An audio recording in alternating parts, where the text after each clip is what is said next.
ओम नमः शिवाय। शिवजी सदा सहाय। ओम नमः शिवाय। गुरुजी सदा सहाय। कैलाश और वैकुंठ आदि की उत्पत्ति। नारद से ब्रह्मा जी बोले, जब शिवजी अंतर्ध्यान हो गए तब मैंने हंस का और विष्णु जी ने वराह का रूप धारण किया। हंस की ऊपर जाने की गति निश्चित होती है और नीर शीर विवेक के कारण तत्व ज्ञान को जानने में तथा तत्व का निर्णय करने में समर्थ है और वराह की गति नीचे उतरने में निश्चल होती है। इसी रूप द्वारा विष्णु जी ने वराह कल्प रचना चाहा था। इसी दिन से वराह कल्प कहलाया। शिव जी का ध्यान कर मैंने सृष्टि की रचना प्रारंभ की। प्रथम जल की उत्पत्ति की, उसमें से अंजुलि भर जल से 24 तत्वों का एक अंड बनाया। वह अंड वृहत होता गया। उसके विराट हो जाने पर मैंने भगवान विष्णु का ध्यान किया। उन्होंने अंड में प्रवेश कर उसे चेतन किया।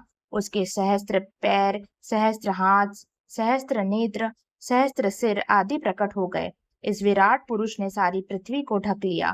फिर विष्णु कैलाश से ऊपर वैकुंठ को चले गए। मैंने सृष्टि रचना प्रारंभ कर दी। पहले पाप की सृष्टि की, जिसमें अविद्या और तप की प्रधानता थी।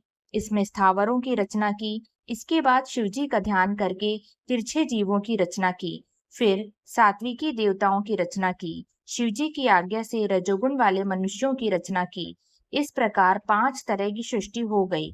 फिर महत् सर्ग, सूक्ष्म भौतिक सर्ग तथा वैकारिक सर्ग उत्पन्न हुए। वैकारिक सर्ग से प्राकृतिक 8 प्रकार की सृष्टि हुई। जब इसमें विकृति हुई तो 9वां कुमार सर्ग उत्पन्न हुआ। फिर उपयोगी द्विगात्मक सर्ग उत्पन्न किया, जिसमें सनकादिकों का महान कौमार सर्ग उत्पन्न किया। ये मेरे मानस पुत्र कहलाए। जब मैंने इनसे सृष्टि रचने को कहा तो मेरे नेत्रों से अश्रु टपकने लगे।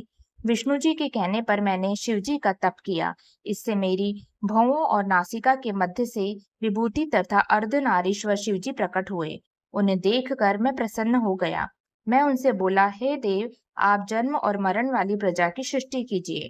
परंतु शिव जी ने यह कार्य स्वयं न करके मुझे ही सौंप दिया।